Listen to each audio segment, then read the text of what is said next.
Thank you so much for coming to our annual celebration of Chinese New Year. Every year at this time, we bring together the PDS community to celebrate Asian culture in the name of Lunar New Year, which this year was last Friday, the 12th. Usually, we would grace the cafeteria with fabulous cuisine, in-person performances, in addition to crafts and fun game stations. Although things look a little different this year due to the pandemic, we hope that everyone will enjoy this virtual celebration. We will be seeing performances from all three divisions of the PDS community and talents from all across the board, including a dragon dance from the lower school, a Sanjuban from the middle school, and musical performances from the upper school, and many more. We're sure you'll be in for a fun ride today, so sit back, relax, and enjoy.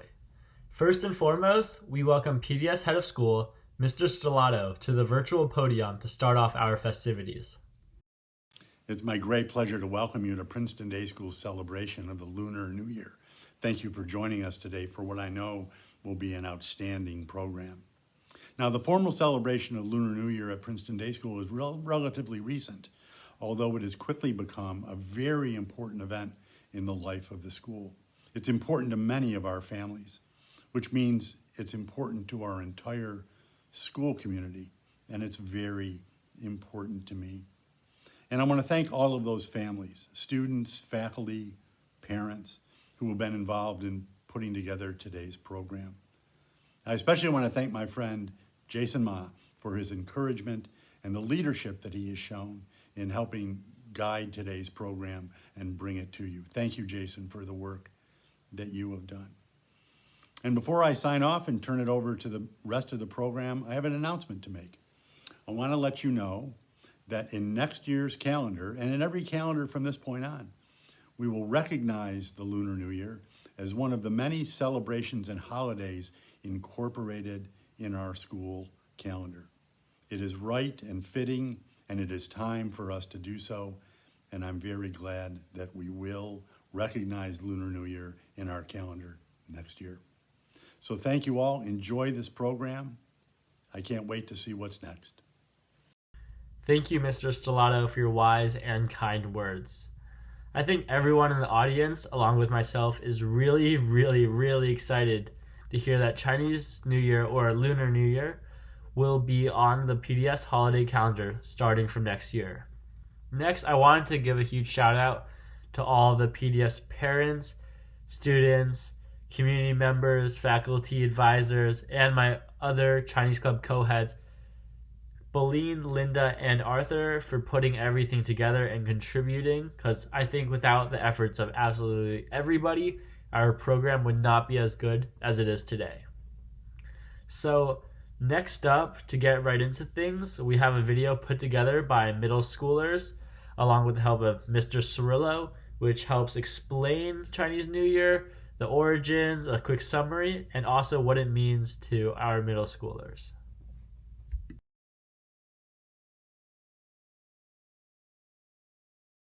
Happy Lunar New Year! 新年快乐! So as you know, the Lunar New Year is on February 12th this year because it is based on the Chinese lunar calendar, which goes by the moon phases, and that is why the date changes every single year.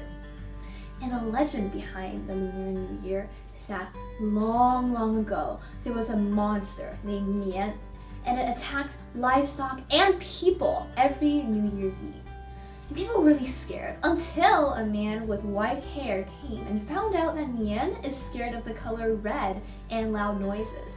So that is why on every New Year, Lunar New Year, people hang up red decorations like this, and there's this, and wear red clothing like what I'm wearing right now, but imagine it red, and also set off fireworks. And this tradition has passed on to this day, and it's also now a time for families to gather together to celebrate the new year and honor our ancestors. And the reason that I love the new Lunar New Year is because it's the time I get to spend time with my immediate family and extended family. And we eat a huge feast, and it's really, really good, and we just have fun, and we also get red packets full of money. And today we're going to welcome middle schoolers who's also going to share why they love the Lunar New Year. Chinese New Year for me because it's a chance for me to celebrate my family and embrace my heritage. There's also always good food, and there's a chance for me to start off the new year just like I would on New Year's Day. Finally, it brings together my family as we have so many traditions to celebrate, such as passing out loud envelopes and baking something together. I love Lunar New Year because it's time for me to meet up with all of the people and family relatives that I haven't spoken with for almost the past year. It's a fun time for me to chat with them and discuss what we did over the past year, while also eating amazing food. Hi, I'm Gloria. I love the Lunar New Year because I get to spend time with my family and my relatives. We also get to eat a really fantastic dinner and watch a TV show until midnight when the firecrackers go off, and everybody celebrates that a new year has come. I love Lunar New Year because I get to eat delicious food with my family. I also get to meet family members that I usually don't get to see. And I also get red envelopes from my grandparents that are filled with money inside them. Lunar New Year because usually my family gathers together and we get to spend time with each other and eat dinner together, and also the kids get small red packets filled with money and they're called hongbao, and they usually get them from each of their relatives, and overall it's a really fun experience for everyone.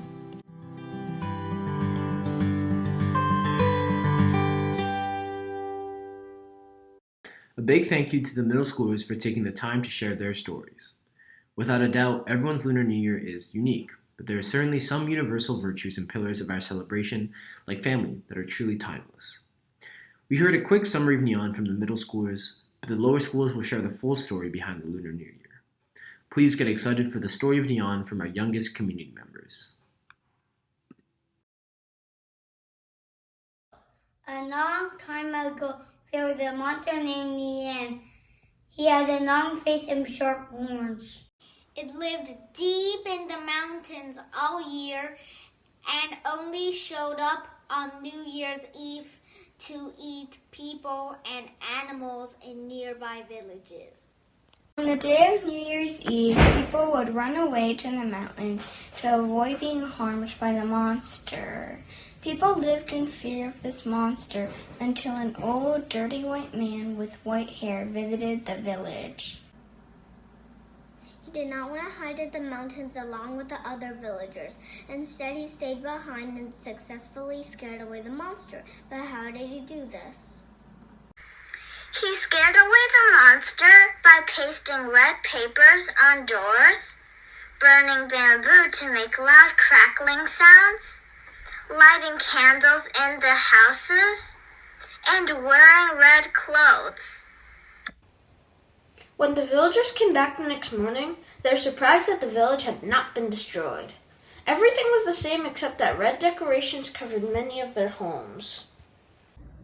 After that, every New Year's Eve, people did as the old man had done, lit candles, wore red clothes, and celebrated with firecrackers and decorations.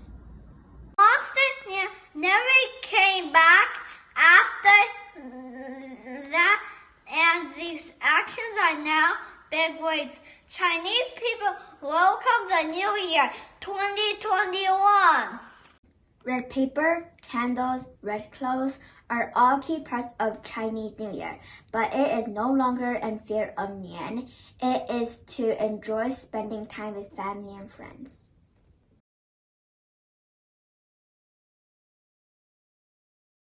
Great surprise for you. We actually have a dragon dance to perform for you.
always, the lower schoolers bring their cute dragon dance and tell a wonderful story each year.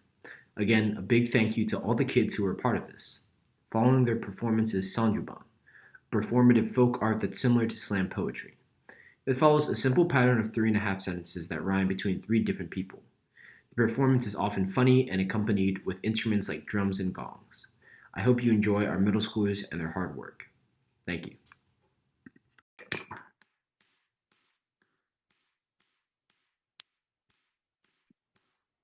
过年啦，过年啦，牛年来临喜洋洋 ，PDS 欢乐多，老师同学聚一堂，大家一起过新年，过新年，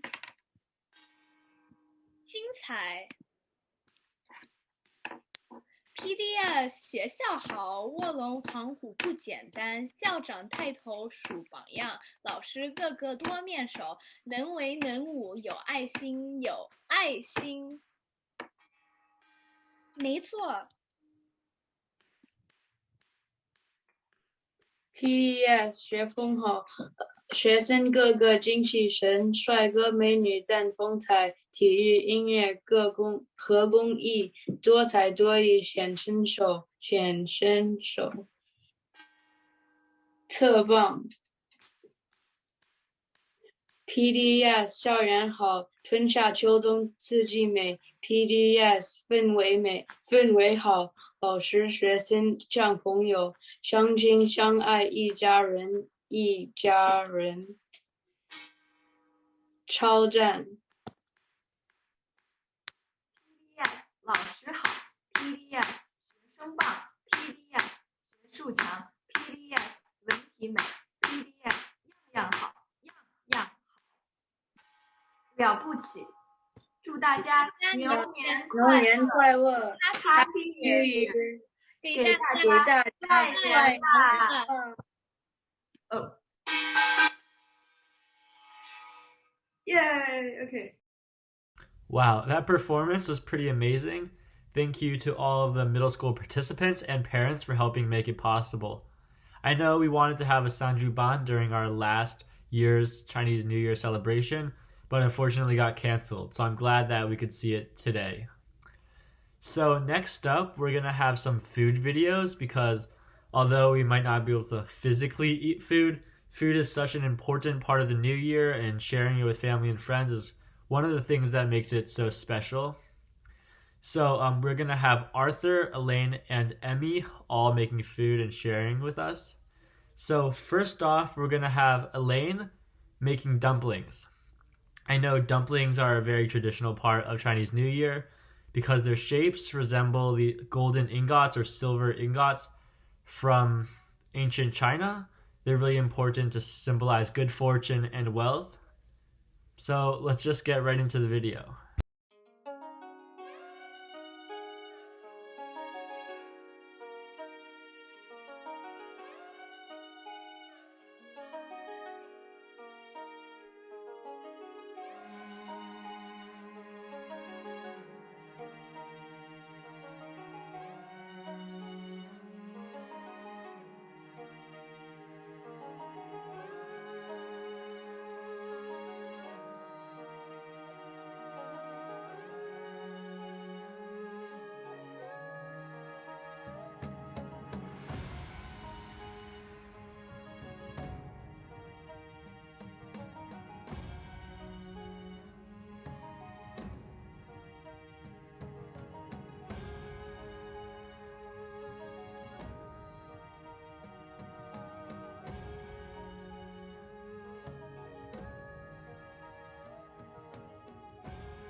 Hey everyone, here's my mom's version of Cantonese ginger scallion lobster. She starts off by picking out the largest scallions we have, then drying them just a bit. Next, she smashes them up a bit and chops them into 4 even pieces. Although both of my parents are Chinese, their cultures are undoubtedly different. My mom is from Guangzhou and my dad is from Beijing. As a result, their traditions, their food, their way of celebration are all different. My dad, for instance, really doesn't like seafood because, well, growing up he never really ate much of it, while my mom's favorite dishes are all seafood.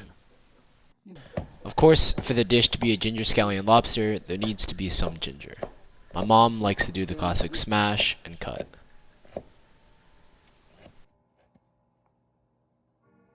Next, my mom prepares the main part of the meal, the lobster.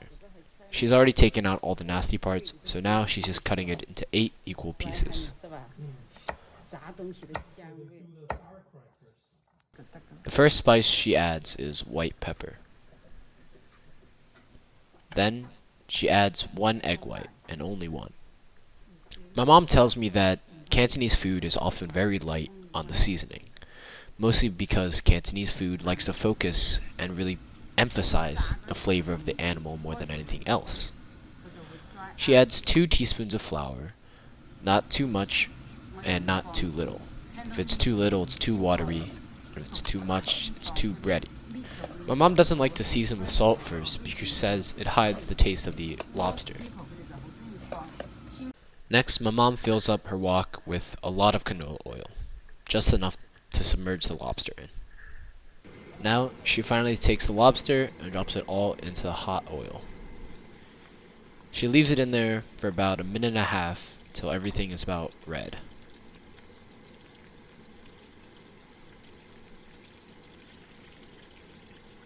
She adds in a few of the cut up scallions so that the flavor is infused with the lobster.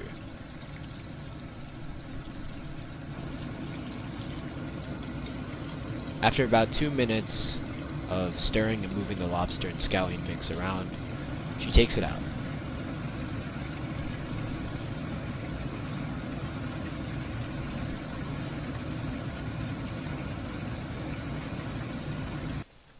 Now, my mom prepares the extra scallions and ginger. She adds some sesame oil to the wok and waits till it starts smoking. She drops in the extra vegetables, but this time she puts in a little more ginger than scallions. She wants to infuse more ginger flavor into the lobster than anything else here.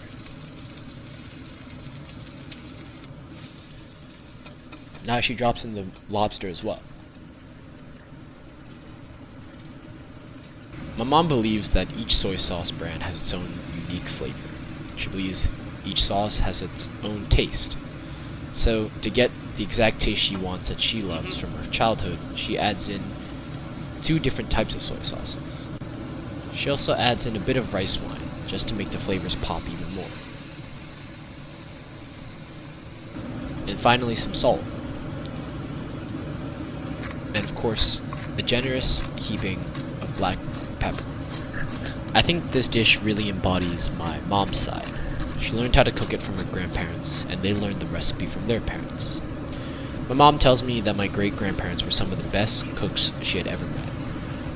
They could supposedly run circles around Michelin-starred chefs. The dish is like a family heirloom, but it also changes with each generation. To us, it represents our long lineage and our many ancestors. Hot pot is a staple of our Lunar New Year's celebration. It keeps us warm during the cold winter. My mom starts off by adding some bacon grease to the pan. She says it adds a certain meatiness to the soup that you can't get with oil. The first ingredient in the soup is garlic, of course. She starts by deshelling 1 garlic, and she'll smash it up into cloves to get the flavor out. Hot pot is often served in 2 different soups. One is usually spicy, and the other is just savory. I prefer just the savory. She takes the scallions and the cut up and crushed ginger from the lobster dish and reuses them here, putting them into the pan with the garlic cloves. She adds 2 tablespoons of a spicy paste that will act as the main flavor of the soup. Like many other cultures, nothing is ever wasted. Leftover ingredients will be reused or repurposed for new dishes. And this is especially true in Chinese cooking. To up the spiciness even more, my mom adds a few dry red chili peppers. My mom also adds a few peppercorns. She first washes them and then drops them into the soup base. These red peppercorns are unique. They're from Sichuan and they hold a very strong aroma, and they often leave your tongue numb after the spice. Next, my mom adds the water to the soup base to make it, well, the soup.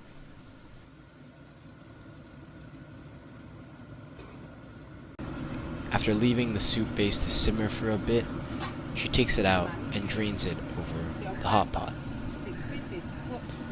My mom's main philosophy surrounding food is simple. She likes her dishes to be pure. She likes her hot pot soup to have a certain translucency. She can see through the water still. Cantonese food is often very traditionally light. The main emphasis of the dishes are, of course, the main parts. Not too many spices are added and the flavors are rarely ever hidden. Instead, they're emphasized as the focal point. Here she re-adds some of the soup back into the pan to try and absorb all the flavor left. She even uses the scallions, gingers, and dried red chili peppers to also add a bit more flavor into the soup. Next, she chooses which vegetables to add back to the soup. She makes sure to leave out things like the peppercorn and the seeds of the red chili peppers. After finishing up the soup, my mom prepares the food itself. She cleans some mung bean noodles with cold water. Often, noodles are the last items you put into the hot pot after the raw meats and vegetables. They're supposed to absorb all the leftover soup in hopes of leaving nothing behind.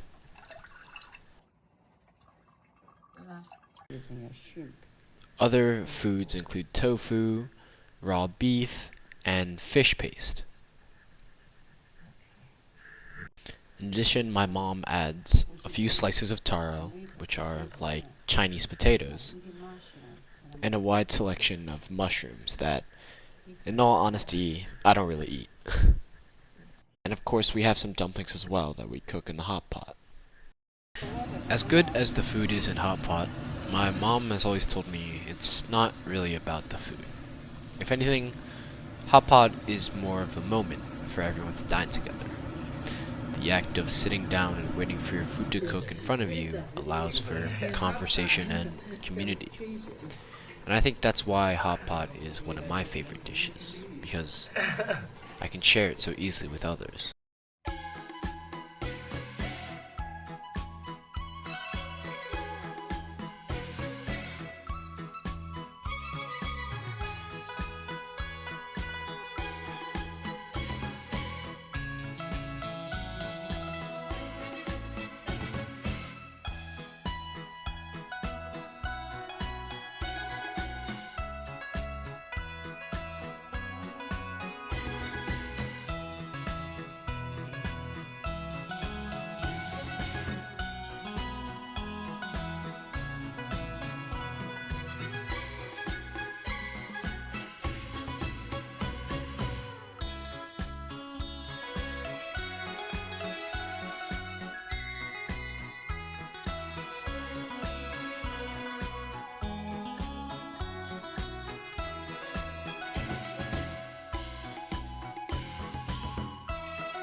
Alright, a huge round of applause to Arthur, Emmy, and Elaine for making such amazing looking food and sharing their culture and what they eat during Chinese New Year with the rest of us.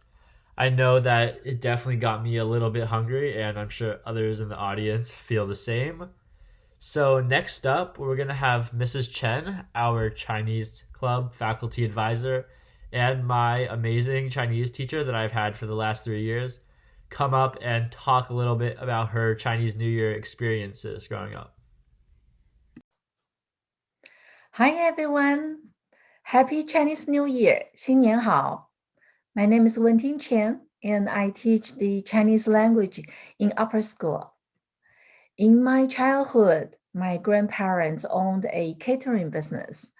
My parents and grandparents were always extremely busy on every New Year's Eve. So they put me in charge of the New Year's Eve dinner since I was the oldest child. Therefore, Chinese New Year was challenging for me, but I got a sense of achievement throughout the course. At least a week leading up to the New Year, I would mobilize my younger siblings and cousins to clean the house meticulously.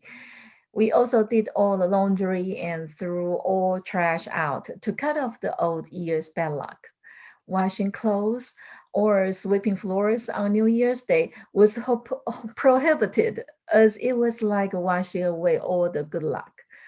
We then decorated the front gate of our house with red lanterns and Spring Festival couplets. We filled the flower vases with red or pink orchids and tied the red ribbons around the bamboos to usher the new year with good fortune. As the new year drew closer, my father would take us to several incredibly crowded fresh markets, shopping for New Year's goods like rice cakes, fish dumplings, spring roll wraps, oranges, apples, and tons of delicious sweet treats. The cooking aroma continuously diffused from our kitchen, and we feasted every meal throughout the festival. To me, Chinese New Year isn't about food, red envelopes, or even making personal resolutions. It's about sharing the responsibilities to take care of each other. We feed each other with love and food. We stay up late during the night to guard each other, especially for the elders and the young, against the evil spirits. We say auspicious words first thing in the morning, like 恭喜发财, 万事如意, to wish everyone good fortune and prosperity. We visit or call relatives and friends to see how they are doing and share our happiness and struggles in the previous year. We also send regards to our loving ones in heaven with flying lanterns in the sky, or with floating candles on the river so they know they are in our thoughts as well. Chinese New Year is the time for loving each other, not only around the big round table, but also around our community. This Chinese New Year falls on Friday, February 12th. The celebrations last up to 16 days, starting from New Year's Eve and culminates with the Lantern Festival on February 26th. However, only 7 days are statutory holidays. According to Chinese 12 zodiac signs, 2020 was the rat's year, and now 2021 is the year of the ox. The ox denotes diligence, positivity, and honesty that will be manifested in all of us in the coming 12 months. So now I would like to wish you your strength and perseverance are as enormous as a big bull ox throughout the entire new year. 祝大家牛气冲天，牛劲百倍，恭喜恭喜！ Thank you, Ms. Chen, for sharing with us your spirit and your words of wisdom. Now that you all know what Chinese New Year is like in the kitchens and the storybooks, we'd like to show you what it's like in the living room, or more precisely, on the television screen. Gathering around to watch the Chinese New Year Gala has long been a tradition in most Chinese families ever since CCTV, the national TV in China, started airing them on the eve of Lunar New Year in 1978. The stage of the gala is usually dominated by humorous wordplay and comedy skits like the Sanjuban you just saw from the middle school, and musical performances that you will be seeing in just a bit, presented to you by our talented musicians in the PDS community. Without further ado, I shall present to you Amanda from the class of 24, who will bring us love and hope in the 2018 hit 最美的期待。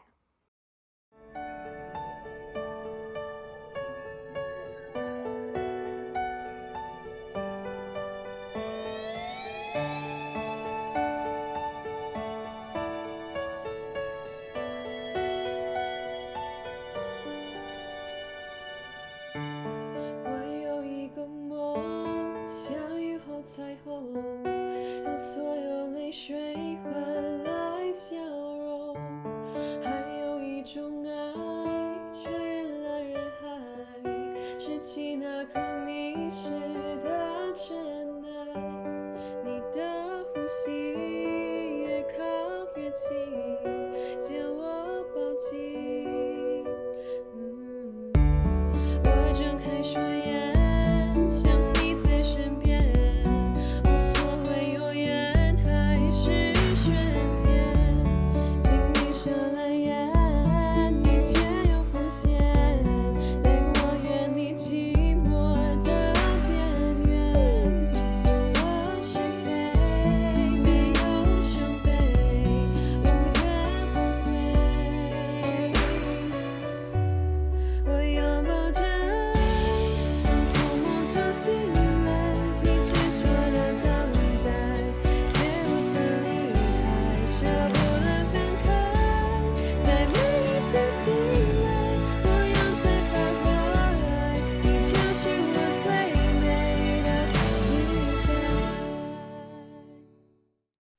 Thank you so much, Amanda, for sharing your beautiful voice and such bright hopes for the future. Next up, we'll be seeing a cello performance from junior Emily Zhu called The Butterfly Lovers Concerto, arranged by He Zhenhao and Chen Gang for a Western-style orchestra. As one of the most well-known orchestral works in Chinese music, the traditional legend behind the orchestral adaptation tells of the tragic love story between the butterfly lovers Liang Shenbo and Zhu Yingtai, often abbreviated to just Liang Zhu. The piece is a bittersweet tribute to their love story, Till Death Do Us Apart, as Zhu unhesitatingly throws himself into the grave of Liang, and their two spirits emerge in the form of two butterflies as they fly away together for eternity. Please welcome Emily.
Thank you, Emily, for the beautiful story of Liang Shanbo and Juing Tai on the cello. Next, we have Alice from the class of 25 who will sing for you Boat Song, an Indonesian folk tune that was covered by the legend Teresa Deng, Asia's eternal queen of pop and a cultural icon of the late 20th century.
Thank you so much, Alice, for the energetic performance and your glowing enthusiasm. Our last musical performer for today will be junior Linda Chu, who will be bringing to us a guzheng piece called Yuzhou Changban, or Fisherman's Song. Made largely popular during the Qin dynasty, the guzheng is one of the most representative traditional Chinese instruments, and it is the ancestor to many other forms of the zither. With his unmistakable and beautiful timbre, broad range, and incredibly strong expression, the guzheng has been deeply loved by both the East and the West. Linda's piece today, Fisherman's Song, is easily one of the most circulated and influential pieces of Chinese folk music in history. The music depicts the beautiful setting sun shining on the blue waves as the fishermen toil away at ease with their boat swaying in the breeze. Please welcome Linda to the stage.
Another round of applause to our amazing musicians who left us in awe with beautiful Chinese music from the past and present. If music is an integral part of the artistic culture in China, then so are the visual arts. From lantern making to painting landscapes with ink, the visual arts doubtlessly take prominent roles in Chinese culture. To honor such an important cultural aspect, we'll have Yash from the class of 21 show you how to DIY your very own red lantern in the music that he composed himself, followed by Bolin from the class of 22, who will take you on a stroll through a gallery of her Chinese ink paintings.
Many thanks to all of our performers and participants today for their hard work and for coming together to make this Chinese New Year celebration such a meaningful one.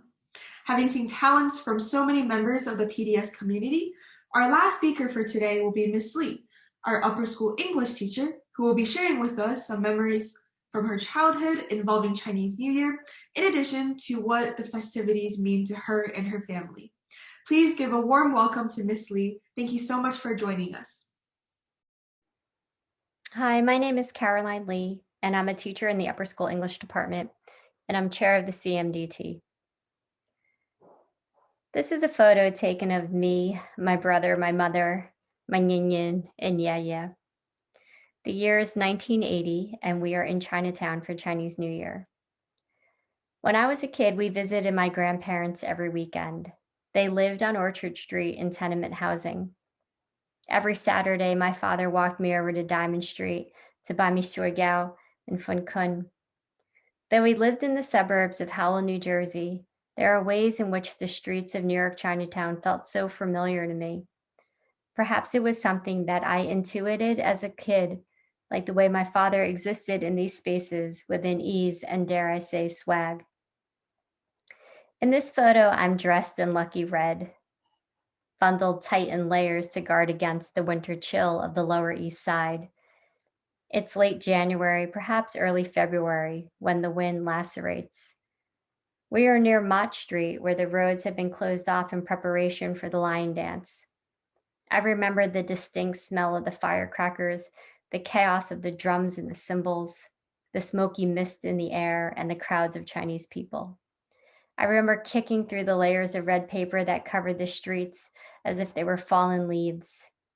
In this photo, my brother and I wear sunglasses, despite it being overcast. In later photos, my brother and I are wearing full ski masks with goggles. The reason for this caution is not necessarily to protect us from the cold or the snow. It was to protect us from the fire. During last year's Chinese New Year celebration, a spark from a firecracker thrown into the street hit my face, just below my left eye. I remember the slight sting of the ember as it landed on my face and seared a small red asterisk onto the top of my cheekbone. Whenever I became self-conscious about the burn, my father would hold my face and tell me it was a beauty mark. It even looks like a little firework, he'd say, pointing out the rays of the scar. My daddy always knew just what to say. So each subsequent year, whenever we went to Chinatown for New Year's, my father dressed me and my brother in our red winter armor. We put on our face shields and eye protection. Nothing, not even the firecrackers, would stop us from being in the midst of the celebration. After my father took this photo, he led us into the heart of the action, and we watched as the lions danced through the streets and acrobatically climbed up ladders. Firecrackers exploded all around me. With my dad holding me, I had no need to flinch. When I think of Chinese New Year, I think of my father and the life that he and my mother sacrificed for us. How brave they were as immigrants. Together as a family, we celebrated life and grace and fortune and prosperity. We celebrated my own family's journey to the West in Chinatown, New York City. Gong hei fat choi.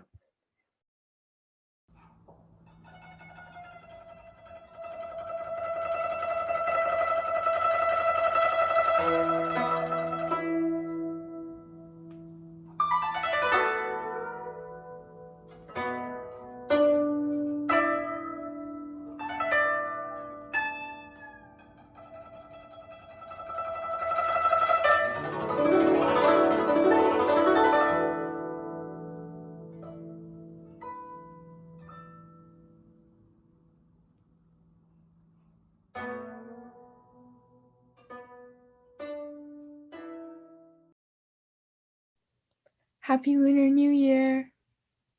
Happy New Year! Happy New Year! Happy Lunar New Year! 祝大家新年快乐 Happy Lunar New Year! 恭喜发财 Happy Lunar New Year and 新年快乐 Happy New Year! Happy Chinese New Year! 新年快乐！新年快乐！新年快乐！新年快乐！新年快乐！